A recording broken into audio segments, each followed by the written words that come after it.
Assalamualaikum warahmatullahi wabarakatuh.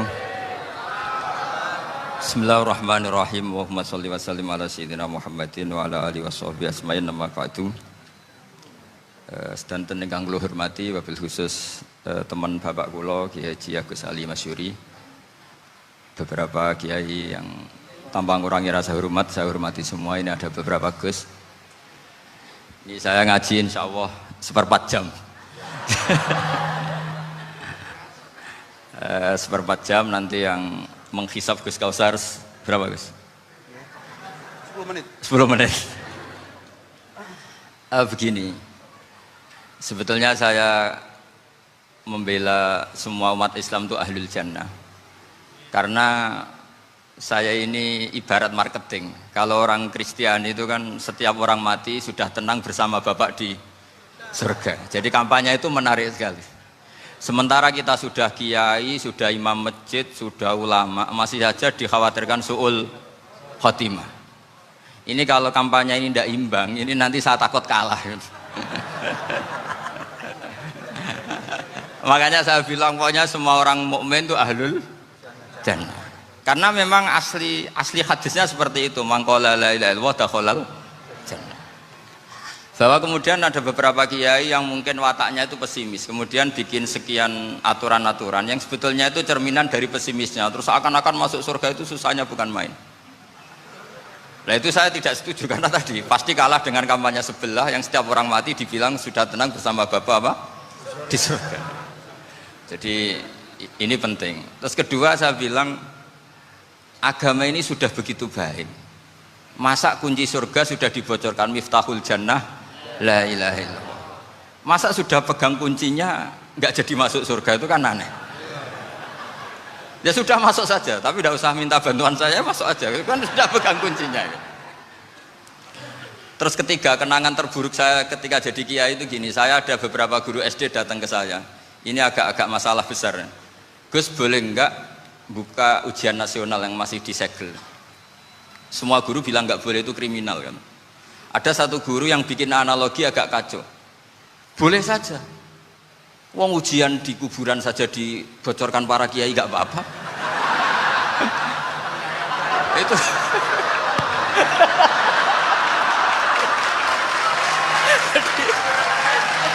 Tapi ini kriminal ya.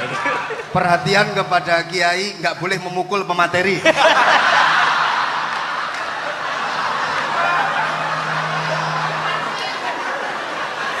Jadi tentu itu analogi yang salah kan. Marrobuka kan, Tuhan kamu siapa, nabi kamu. Tuhan kamu siapa, nabi kamu siapa, imam kamu siapa. Ini kan sudah dibocorkan oleh para kiai. Artinya apa? Nak raiso jawab kebablasan gitu. Terus guru ini berpikir kalau ujian akhirat sekrusial itu saja bisa dibocorkan, kenapa ujian nasional tidak boleh? Tentu ini kias yang salah, saya tidak ngajari seperti itu. Tapi saya ngajari ke kalian betapa mudahnya masuk surga. Kunci jawaban sudah dikasih, kunci pintu masuk sudah dikasih. Kok sampai tidak masuk, ini kebablasan. Paling salah gurunya. Jadi ini kenapa saya sering cerita orang mukmin semuanya itu min ahlil jannah. Itu saya jamin. Sama tidak usah takut su'ul khotimah, tidak usah takut berlebihan seperti itu. Karena setahu saya, setidaknya saya mewakili ulama zaman ini. Rata-rata guru kita ini bermadhab Syadzili dalam berkeyakinan berpikir tentang Allah. Di antara ini yang mulai saya ngomong serius, supaya tadi kan guyonannya sudah diambil Gus Reza sama Gus Kausar. Saya tahu kenapa mereka guyon. Kalau ngomong serius takut kalah sama saya.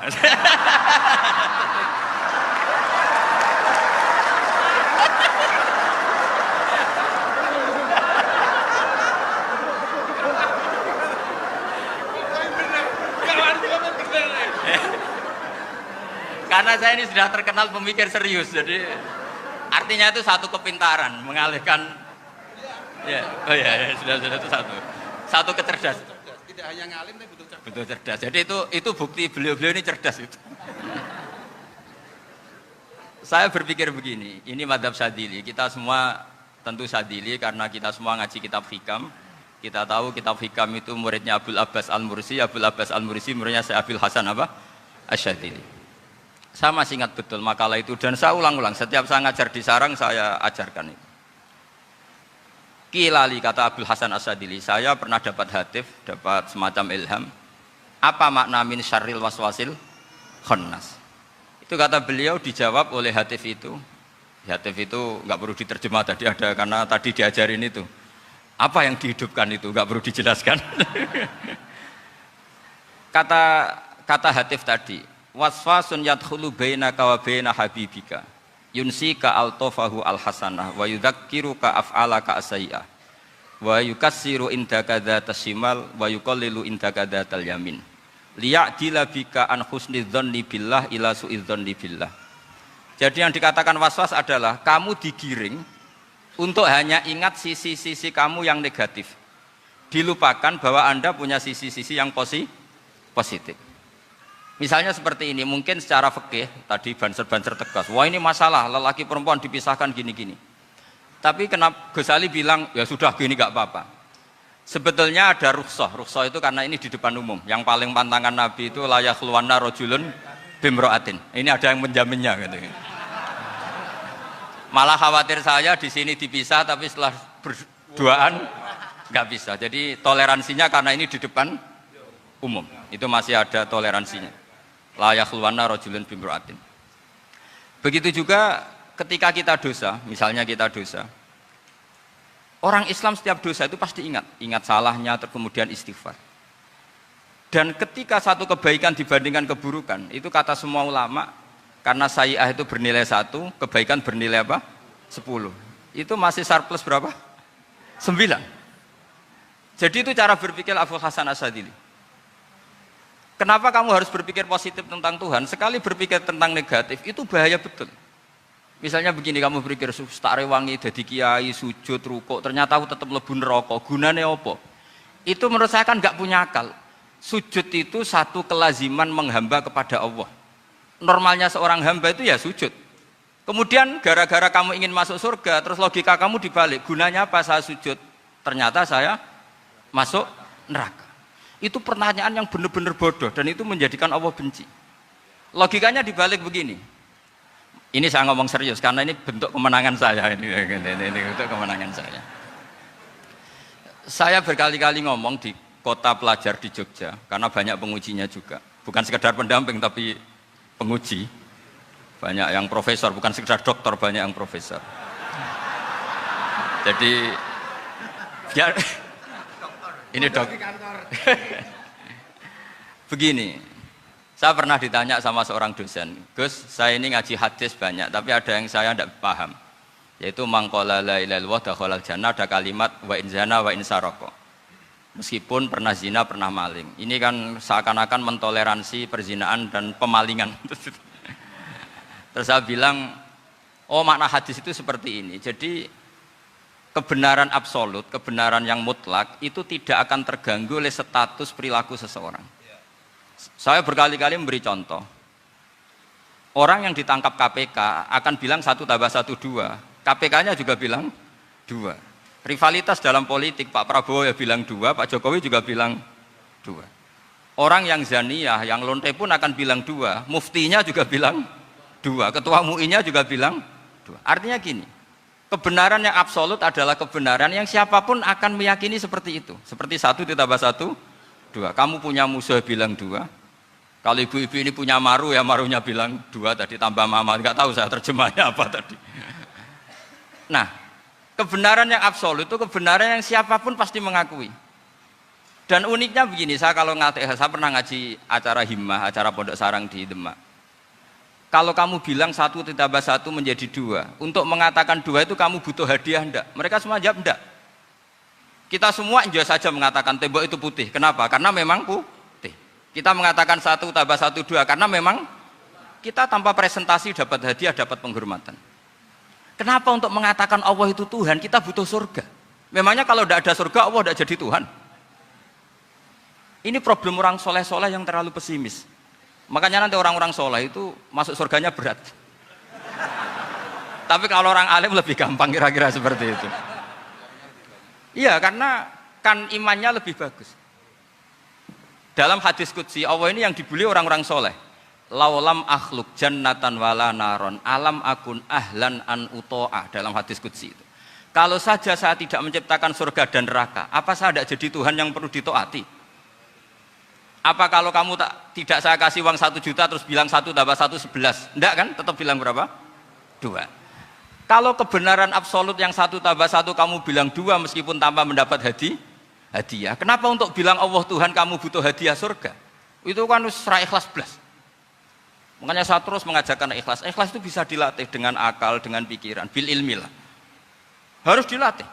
Nah di sini ini momen atau makna yang mestinya harus difahami wa inzana bahwa kalimat ini sah meskipun dilafatkan seorang yang pernah zina. Sama seperti 1 tambah 1 2 sah, diucapkan siapa saja sah. Dan siapapun akan mengucapkan itu secara ikhlas.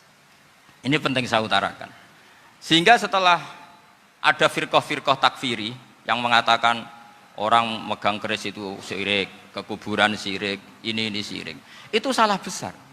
Salahnya adalah tadi kalimat-kalimat atau kebenaran-kebenaran absolut ini sudah jadi sibghatullah man ahsanu minallahi sibghah. Kalimat ini begitu absolut di hatinya orang mukmin. Sehingga ketika terganggu oleh hal-hal yang adat istiadat kayak pegang keris, kayak apa, ini tidak mengganggu. Tetap kualitas iman ini di atas keyakinan adat membawa apa keris.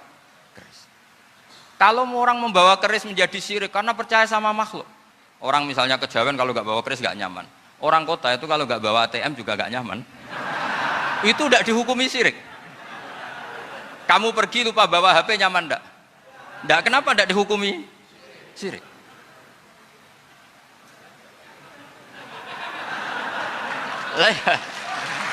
Jadi ini logika-logika. Jadi makanya ini Gus Reza boleh ngeritik saya itu berkali-kali bilang, saya termasuk ulama yang mau bikin gerakan cangkem elek. Karena nanti kalau saya nisbatkan ke Rasulullah itu tidak pantas, karena Nabi ahsanan nasi khalqaw wa khuluqa. Tapi saya siap jadi bempernya Rasulullah Shallallahu Alaihi Wasallam. Pernah ada diskusi di Jakarta, ini kisah nyata. Apa dalilnya setelah sholat salaman? Mana hadisnya? Itu dijawab hadisnya tentu kita kesulitan. Kalaupun ada hadisnya dhaif semua yang masalah musafahah. Akhirnya mau tidak mau dijawab pakai cangkem elek. Boleh enggak kamu setelah salam nyalain HP yang off? Boleh. Boleh enggak ke kamar mandi? Boleh. Oh berarti kencing boleh, nyalain HP boleh. Yang enggak boleh itu ingat Allah. Karena mereka mengkritik wiridan, mengkritik salam. Akhirnya mikir deh. Ada enggak hadisnya orang setelah sholat nyalain HP? Enggak ada kan? Tapi mereka nyalain HP enggak hambatan. Tapi untuk salaman masalah kan? Ke kamar mandi boleh, tapi untuk wiridan enggak boleh. Akhirnya mereka sadar, oh iya, lama-lama dibisi gini yang kelompok itu, kamu itu korban aliran supaya kamu gak ingat Allah, ingatnya HP-nya. Sehingga orang wiridan kamu kritik, orang nyalain HP enggak kamu kritik. Itu kelompok itu adalah kelompok orang-orang yang supaya orang Islam itu lupa Tuhannya. Itu gerakan cangkem elek, tapi jadikan orang sadar. Jadi ini penting. Jadi kalau kamu tidak bisa bela agama dengan jalan yang lurus karena tidak bakat itu, nggak apa-apa pakai cangkem elek tadi. Karena nggak mungkin gerakan ini dinisbatkan kepada Rasulullah Shallallahu Alaihi Wasallam. Kalau soal sanad, saya punya sekian sanad tentang itu, tapi tidak usah kamu ikuti. Ada orang tanya, ya Pak Kiai, kalau setan dibakar di neraka panasan enggak? Ya panasan. Lo kan setan dari api, ngapain harus panasan? Kan materinya sama. Terus Kak Kiai tadi gak kesulitan, dia ngambil pasir, disawur di wajahnya. Wah sakit Kiai, kamu kan dari tanah, kena tanah kok. Jadi itu ada sekian, artinya gini ya, kalau kesulitan jawab pakai baik-baik ya sudah pakai cangkem elek itu aja karena. Nah, tapi tentu kan gerakan ini tidak mungkin dinisbatkan kepada para nabi. Tapi saya pastikan meskipun nggak bisa dinisbatkan kepada para nabi dari segi cangkem elek tadi, tapi secara semangat itu sama. Saya punya sekian contoh. Benar Gus Riza tadi gojok saya ngawur-ngawurnya itu masih punya sanad. Itu pas saya ngawur pun masih punya apa? Sanad. Nabi Ibrahim itu ketika faja'alahum juzatan illa kabiralahum itu si berhala paling besar dikasih kapak. Ketika mereka geger, ini siapa yang berhala kecil? Kata mereka, sami'na fatay yadhkuruhum yuqalu lahu Ibrahim. Ya kira-kira Ibrahim lah gitu. Terus setelah Ibrahim didatangkan, siapa yang melakukan ini semua? Ini jawaban Nabi Ibrahim, bal fa'alahu kabiruhum hadza. Ya tanya yang bawa pedal, saya kan enggak bawa kan. Terus kata orang-orang, otak kamu itu di mana? Masa berhala disuruh nanya? Kan nggak bisa ngomong. Ibrahim kembalikan, uffil lakum walima ta'buduna min dunillah. Lalu otak kamu di mana? Sudah tahu nggak bisa ngomong kok disembah gitu. Itu ada kata uffin loh. Uffin itu kalau diterjemah kira-kira ya agak-agak jancuk gitu. Kira-kira ya kira-kira seperti itu. Jadi Sekarang dalilnya jancuk apa Gus?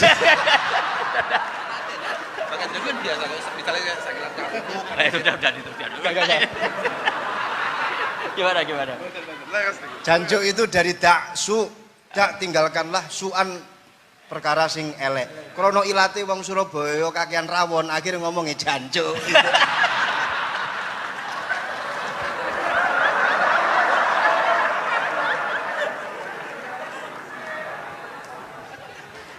Jadi mulai dulu melawan kebatilan itu harus pakai logika yang vulgar. Karena memang nggak mungkin dengan bahasa-bahasa priayi itu nggak mungkin.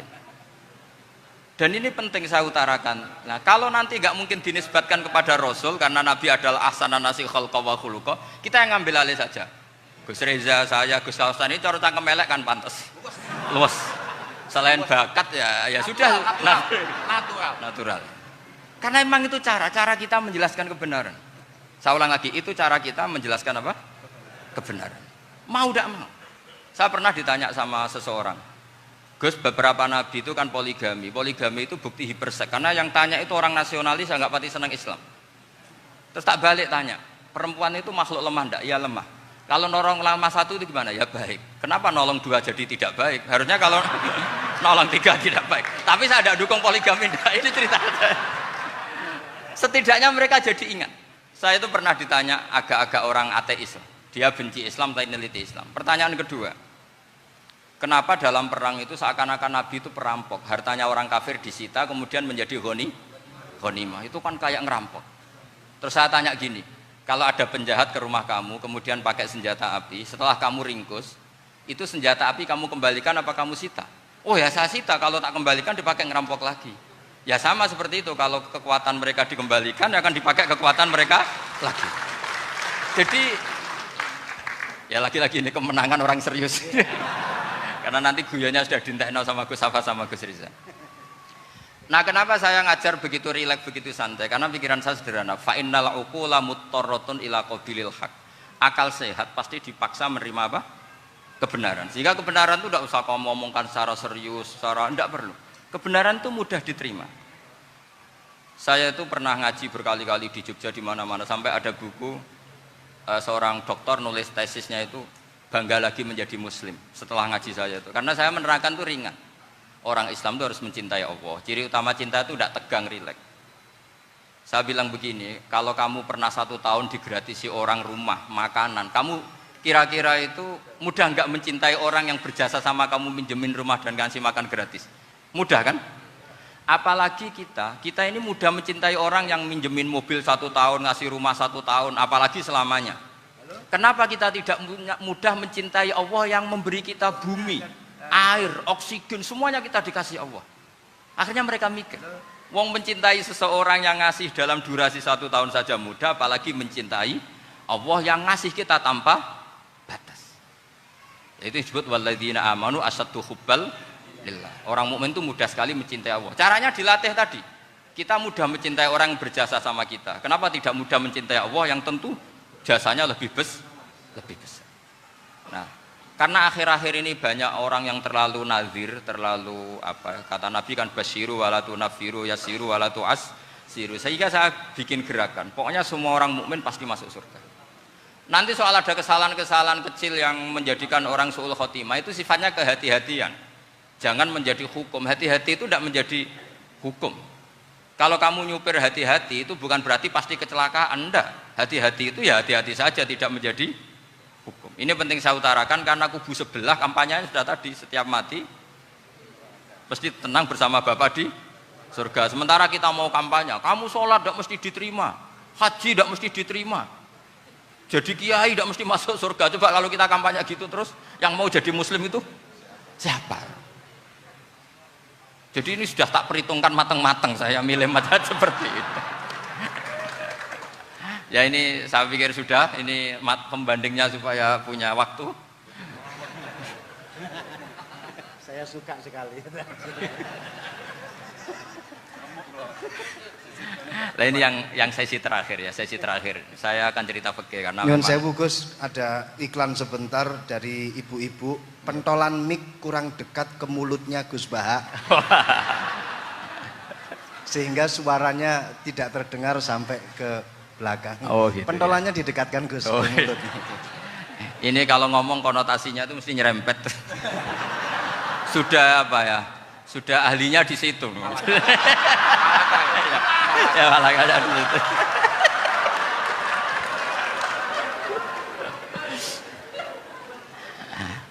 Dalam sesi terakhir saya cerita pentingnya pembanding. Imam Rafi'i itu yang ngarang kitab Muharrar. Kitab Muharrar ini adalah ringkasan dari kitab Al-Wasit. Al-Wasit itu karangannya Imam Ghazali. Al-Wasit sendiri ini khas ngaji NU, karena NU maknanya Nahdlatul Ulama, gerakan para ulama. Jadi kalau nggak ngerti alim-alim seperti itu ya ada NU. Sebenarnya sampai itu pasnya Nahdlatul Ummah, gerakan umat. Tapi kan sudah jadi partai politik Nahdlatul Ummah. Karena yang katakan NU itu Nahdlatul Ulama, gerakannya para ulama. Imam Rafi'i itu berpendapat sujud itu cukup pakai baduk, pakai jidat. Itu dalam kitab Muharrar. Wal asoh anna sujud yasihu mau cukup biwatil jabhah. Ketika Imam Nawawi mentasih kitab Muharrar namanya Minhajut Thalibin, itu mengkritik Imam Rafi'i. Kata beliau sujud itu untuk sah harus melibatkan 7 anggota karena berdasar hadis umirtu an asjuda ala sabati a'zumin, yaitu al jabhah wal yaden warubaten wal kodamen, yaitu jabhah 2 tangan, 2 lutut dan 2 kodamen. Akhirnya saya ngecek di kitab asli, Imam Rafi'i termasuk Ashabut Tarjih dan Imam Nawawi. 2 orang ini khilaf. Kan nggak mungkin kita sebagai mushahihnya, karena yang khilaf ini 2 ulama besar, satu Imam Rafi'i, satu Imam siapa? Nawawi. Kita tidak bisa hanya ngikuti Fathul Mu'in yang mengatakan idzakhtalafan Nawawi war Rafi'u kudiman Nawawi, tidak bisa, karena Imam Nawawi ini sering nginduk sama kitabnya Imam Rafi'i karena senior Imam Rafi'i. Setelah saya cek di kitab kitab asli Mamba ya, satu sumbernya semua madzhab apa? Syafi'i. Ternyata Imam Syafi'i nak ngedikan hanya begini. Wa uhibbu, saya suka setiap orang Islam sujud itu melibatkan 7 anggota karena itu aman, pasti sah. Tapi wayah tamilu, kata beliau, tapi mungkin saja sujud hanya watul jabah itu sah. Kenapa kata Imam Syafi'i? Liqaulihi sallallahu alaihi wasallam atau li du'aihi apa sallallahu alaihi wasallam fi sujud sajadalaka wajhi wa sam'i wa basari. Nabi ketika sujud itu hanya berdoa, ya Allah sujud kepada engkau wajhi wa sam'i wa basari. Nabi tidak menyebut wayadi wa rubati wa qadami. Sehingga saya berkali-kali bener kata Gus, saya ini pembela umat sing sujute 7 anggota ya tak lem, pantes dadi Rais Suriah. Itu. Yang sujute bathuk tok ya tetap sah ngikuti mazhabnya Imam Rafi'i. Meskipun itu tidak saya anjurkan.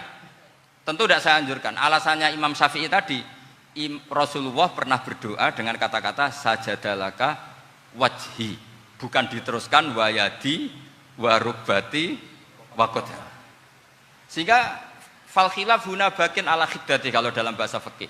Khilaf biar tetap sesuai aturan khilaf masing-masing. Enggak perlu kamu menggugurkan pendapat Rafi'i yang mengesahkan sujud hanya pakai jabah. Ini penting karena tadi seperti saya katakan, yang sujud anggota itu ya masuk swarga mergo pintere, sing nganggo bathuk tok yang mlebu swarga mergo gobloke tadi, karena aksaru ahlil jannah al-bulhu. Nah ini madzhab saya. Jadi saya itu ingin umat Islam itu baik-baik saja. Iya betul, madzhabin jenengan. Ya. Karena tidak mungkin lah kita tidak bela Islam di zaman akhir, tidak mungkin, kan tadi kubu sebelah kampanyenya sudah seperti itu. Kalau kita ngomong ikhtiyat, kiai ra mesti mlebu swarga, sing salat ngethuk ra mesti husnul khotimah, wah akan jadi repot. Saya ini pengagum teori ikhlas, dilatih bil ilmi, saya ulang lagi, dilatih bil ilmi. Saya ini malunya tadi saya mengatakan 1 tambah 1 2, itu meskipun tidak ada yang memberi hadiah tetap saya katakan 2. Saya mengatakan air itu dingin, tidak ada yang ngasih hadiah, saya akan bilang kalau air itu dingin, kalau api itu panas. Untuk hakikat-hakikat seperti itu saja saya jujur tanpa ingin imbalan. Tapi ketika hakikat mengenai Allah kok saya minta imbalan surga dan neraka, ini apa-apaan? Kira-kira gitulah, Rois Suryah macam apa gitu.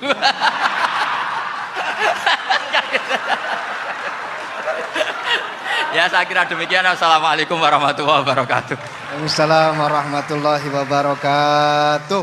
Alhamdulillah. Baru kali ini ada seminar yang dikritik terus sama pemateri itu pendampingnya. Mestinya pembandingnya. Tapi luar biasa para milenial semuanya, Masya Allah, terlihat wajah-wajah surga di majelis ini. Walaupun toh yang hadir tidak semuanya milenial, ada post milenial juga di sini. Ada yang Gus dan juga ada yang Kiai. Kalau Gus biasanya kan masih bisa tolah-toleh, kalau Kiai harus fokus. Tapi yang paling fleksibel di PWNU Jawa Timur, yang paling enak itu adalah beliau, Kiai Haji Agus Ali Mazhuri. Enaknya pripun? Dadi Kiai ya iso, dadi Gus ya iso. Itu posisinya paling enak di antara pengurus-pengurus yang lain. Tepuk tangan untuk beliau, enggak apa-apa. Langsung saya buka pertanyaan. Yang ditanya 2 orang, jangan pendampingnya. Yang ditanya 2 orang. Kalau enggak Gus Baha, Gus Kausar. Saya hitung sampai 10, enggak ada pertanyaan, kita tutup dengan doa. 1, 10. Ada yang 2 mawon nggih, pertanyaannya 2. 1, monggo. Yang perempuan, saya ingin yang perempuan, monggo. Sudah 2. Silakan.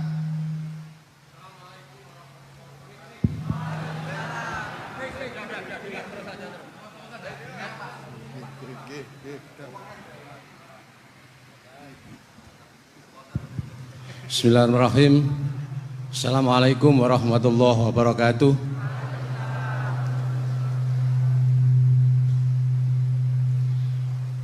Yang saya ingin tanyakan kepada Gus Baha, saya itu sering ngaji lewat YouTube panjenengan Gus.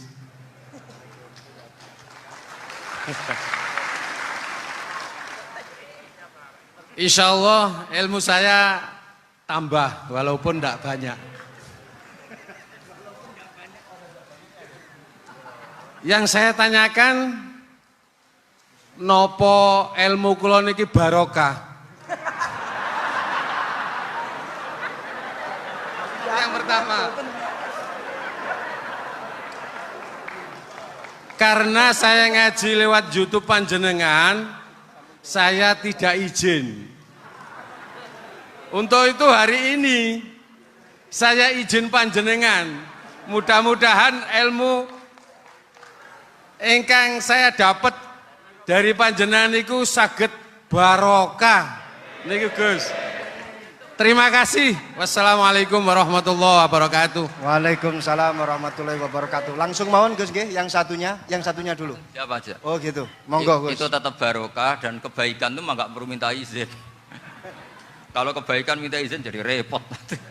Jadi kalau dalam kitab fikih disebut iktifaan bil idzni syar'i, karena syara akan selalu memberi izin sama kebaikan. Itu udah hanya masalah YouTube sampean. Tadi melihat wajah Gus Ali ibadah, pamit dulu. Nanti kalau ada orang alim lewat mau lihat juga pamit dulu. Lama-lama mau baca sholawat, ya Rasulullah pamit dulu mau baca sholawat. Jadi semua kebaikan itu cukup iktifaan bil idzni syar'i. Ya jelas ini ya. Oke, terima kasih. Jangan lupa pulsane tuku dhewe lek ndelok YouTube. Wifi-nya juga jangan nyolong. Harus passwordnya izin kepada yang punya wifi. Baru nanti 100% barokah. Mbak yang belakang bisa berdiri.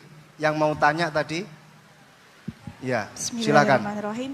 Assalamualaikum warahmatullahi wabarakatuh. Mohon izin Yai Gus, saya di sini mau tanya, selain sebagai pelajar santri, saya juga sebagai seorang mahasiswi di salah satu universitas di Surabaya. Yang saya tanyakan sebagai pemuda milenial, kita semua tahu bagaimana keadaan demokrasi negara Indonesia saat ini. Yang saya tanyakan, bentuk dari hubul waton minal iman. Hubul waton di sini, bolehkah saya sebagai seorang mahasiswi menyuarakan pendapat saya, berjuang bentuk ijtihad demi keadilan berupa demonstrasi?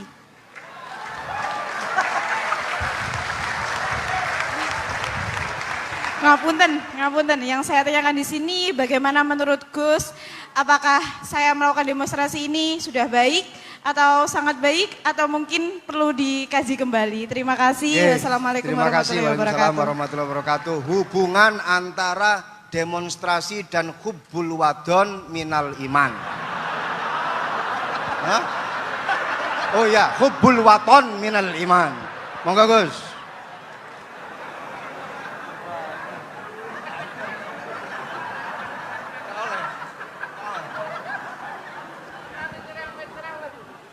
Ini benar-benar ahli loh aku. Begini kan, demonstrasi itu kan makna pokoknya itu kan apa? Memperlihatkan. Makanya demonstrasi kekuatan maknanya ya show ya, memperlihatkan satu apa? Kekuatan. Sehingga kalau dalam Islam itu ya fleksibel, asal itu tidak merugikan orang lain, tidak anarkis, tidak mandorot bagi kelompok lain tentu boleh. Bahkan kalau tidak apa?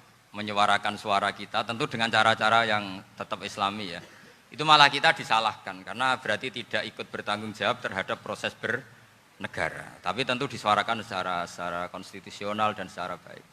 Kemarin pas demo di Jogja yang ramai itu masalah rancangan KUHP itu, rektor UI juga ketemu saya, pamit Gus mau demo aja ya, tapi yang baik dan sopan karena begini ya, di Quran itu ada ayat walau la daf'uhin nasa ba'dahum bi ba'dil fasadatil ard. Jadi kekuatan manapun itu harus dikontrol. Tentu kontrol itu macam-macam. Tapi tentu saya ulang lagi, jangan anarkis, jangan melakukan sesuatu yang kontraproduktif. Jadi menurut saya pernah ditanya, Gus kalau pemerintah itu didukung 90% rakyatnya bagus enggak? Ya bagus, berarti presidennya hebat, didukung mayoritas rakyat. Kalau hanya 55 ya bagus, presidennya biar tahu, biar hati-hati karena dipilih separuh lebih sedikit gitu. Lah kok bagus semua? Ya emang harapan kita sama Allah semuanya baik semua kata saya gitu. Jadi susahnya apa sih kita melihat sesuatu itu, asal agama ini kan gampang, asal tidak maksiat itu baik. Asal tidak maksiat itu baik. Ma khuyyira Rasulullah baina amrayni lakhtara aisarahuma malam yakun isman. Jadi demo itu bukan, nah kalau demo yang diharamkan sebagian fatwanya ulama tentu yang maknanya yang anarkis. Kalau yang dihalalkan tentu maknanya yang tertib. Itu biasa dalam hukum fikih. Rasulullah ngendikan A, mahmalnya seperti ini. Rasulullah ngendikan B, mahmalnya seperti ini. Karena kadang ngendikane Nabi cara zahir itu berlawanan. Misalnya Nabi ditanya, amal paling baik apa ya Rasulullah? Nyaur utang gitu. Karena biasa yang ngemplang mungkin yang tanya itu tukang. Tapi kadang Nabi jawab birrul walidain. Kadang jawab as-sholat li awwali waktiha. Karena penanyanya ini beda. Gimana? Takut nggak tahu sholat. Ya, takut nggak tahu sholat kata beliau. Kan gitu. Jadi ini penting saya utarakan karena zaman Nabi itu ya biasa Nabi misalnya ngendikan sesuatu itu. Terus ada juga sahabat yang memperlihatkan pendapatnya, tapi tidak niat bantah. Masyhur itu dalam tarikh. Saya beri contoh yang masyhur itu. Nabi pernah sholat duhur itu 2 rakaat. Sebagian riwayat mengatakan asar, tapi yang lebih kuat itu duhur. Setelah 2 rakaat Nabi sholat, itu akabirus sahabat papan atas itu tidak ada yang ngentikan karena mereka sopan semua, tahu etikal. Setelah Nabi pulang sudah dekat pintu, ada sahabat yang berdiri. Ya Rasulullah, aku siroti sholatu amnasita. Ini sholat model kosor, apa engkau lupa? Tapi sahabat yang nggak tanya, ini niatnya malah lebih agak-agak buruk. Baguslah kalau sholat terbaru 2, berarti besok ya 2. Karena pakai teori nasah mansuh, berarti hukum itu pakai yang terbaru. Jadi gayanya tidak tanya, tapi lebih sama mungkin yang setuju undang-undang tadi ya tentang rumah tangga, kalau istri nggak mau dikumpuli tetap dipaksa, nanti suaminya bisa dilaporkan ke pengadilan gitu. Saya pasti mikir saya bukan masalah pengadilannya, pasti istrinya cantik. Kalau jelek kan nggak mungkin dipaksa. Ini ketularan. Jadi saya cara berpikir tuh, jadi tak pikir lucunya saja, bukan pikir serius. Ketularan sudah ketularan ini. karena keburukan itu mudah nular. Akhirnya Nabi kembali lagi, enggak, kullu dzalika lam yakun, semua itu enggak terjadi. Tapi Nabi sebagai orang yang sangat, ya sebenarnya enggak boleh dibahasakan sangat demokratis, sangat bijak. Nabi kembali lagi ke mimbar terus tanya, ahakun maqalahu dzulyaten, apa betul yang dikatakan dzulyaten tadi? Kata sahabat semua, betul ya Rasulullah, tadi engkau sholat hanya 2 rakaat. Nabi kemudian takbir lagi, meneruskan 2 rakaat terus salam.